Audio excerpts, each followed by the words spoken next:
Hi guys, good morning. It's me again, Cheryl, and welcome to my video.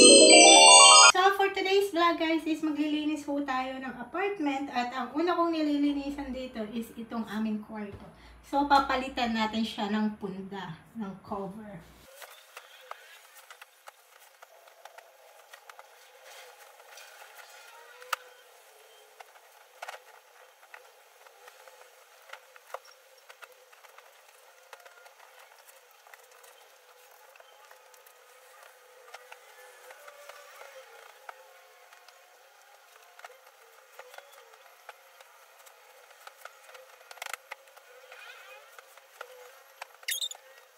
So, ayan guys, dito sa mga gilid-gilid ng bed is hindi kasya yung walis tambo talaga tawag doon. So, ginagamitan ko siya nitong brush para malinis yung gilid-gilid ng mga bed namin.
So, ayan guys, tapos na nating linisan ng kwarto. So, madali lang siyang linisan kasi hindi naman siya masyadong malaki. Nalinisan na rin natin yung mga gilid-gilid. Ayan. At napalitan na rin natin ang punda ng mga unan at bedsheet.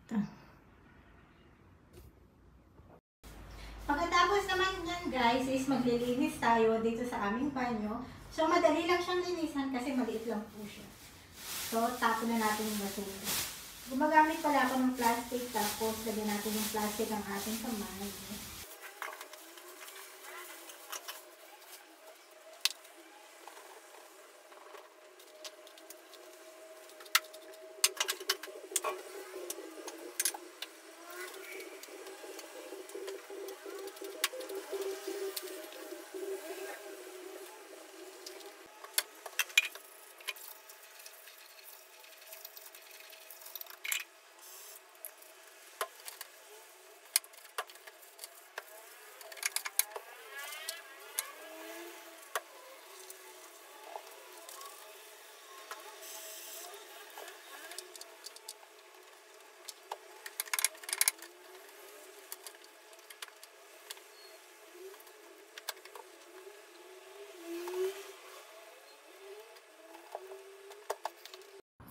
So, ayan guys, nalinisan na natin ang ating floor at ang ating banyo.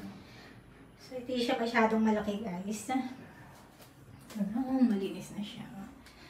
At yung mga pabango namin. So, ayan. Nalinisan na rin siya.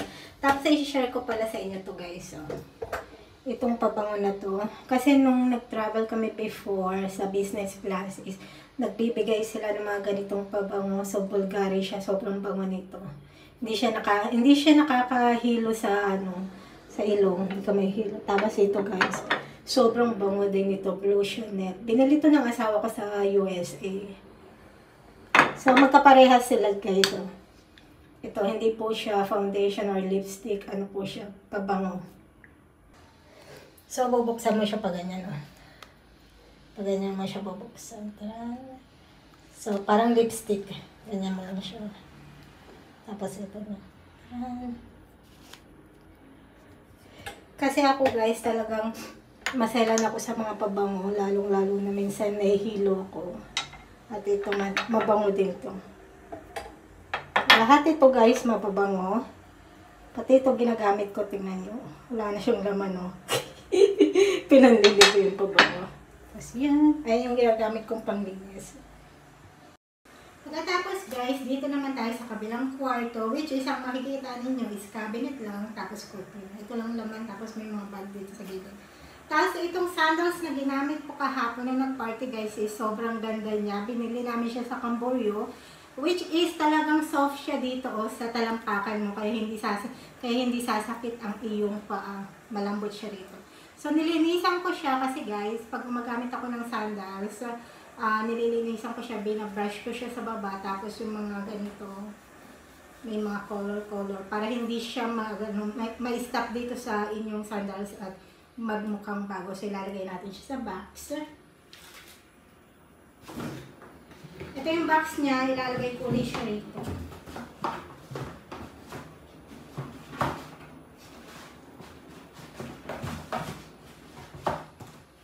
Ayan.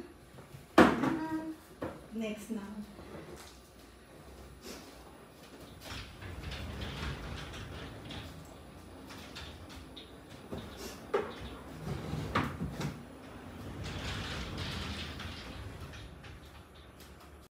So, ayan guys, maglilinis na tayo. Ang kinagandahan lang dito sa kwarto guys, walang masyadong gamit. So, napakadali po niyang linis.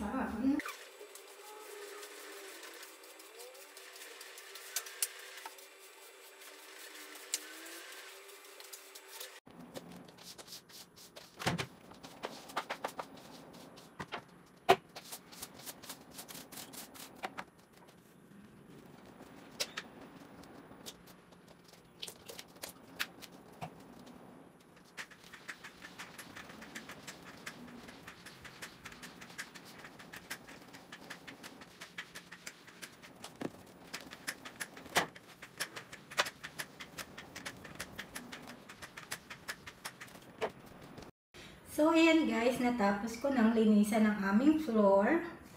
Ang floor pala namin is wood style siya guys. Ayan. Itong cabinet guys, hindi namin binili. Kasi nung lumipat na kami dito sa apartment, hindi na kinuha ng may-ari. At itong cabinet na to guys, kailangan na itong alisin, no? Palitan ng bago. Pag nagkaroon kami ng budget, is bibili kami ng bagong cabinet.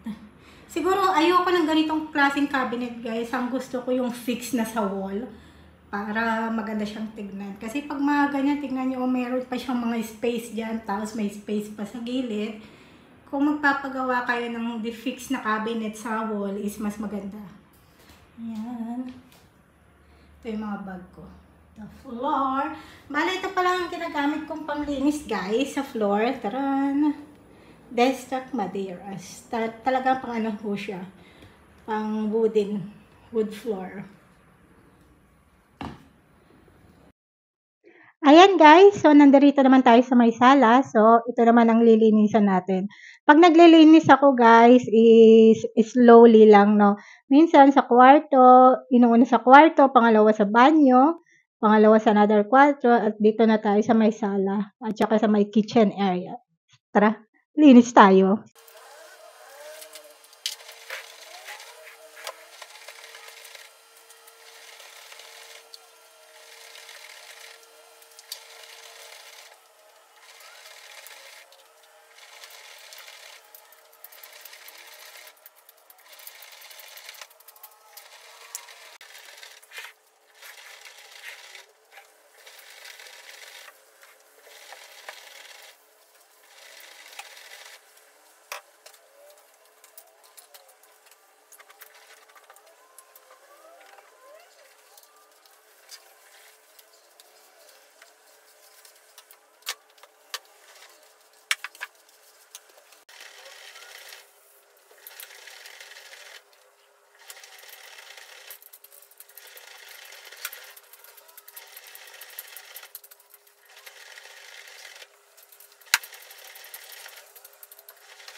So, ayan guys, natapos na tayo maglinis sa may, oh my goodness, sa may sala. Ito yung sala namin, at ito naman yung aming dining table.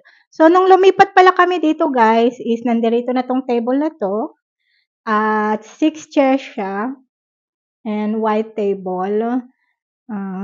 Kaso guys is nakakakuha siya ng space dito sa ditong side na 'to, malaki yung space na nakukuha niya. So, 'pag binabalak na lang namin mag-asawa na bumili ng, round table ba na maliit, kasi dalawa lang naman kami at saka yung round table I think may 4 chairs naman siya. So, kasi nakakakuha siya ng malaking space dito sa area na 'to, kasi nag-try ako na i-move siya hanggang doon kasi hindi naman namin ginagamit lahat ng chair. Hindi naman namin ginagamit lahat ng chair 'no. So, ang ginawa ko, minob ko siya sa gilid at malaki pa talaga yung space niya sa totoo lang. Kaso ang mahirap is yung wall.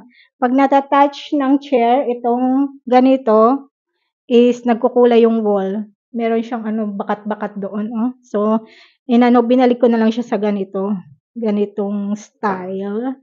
So, tara, linis tayo.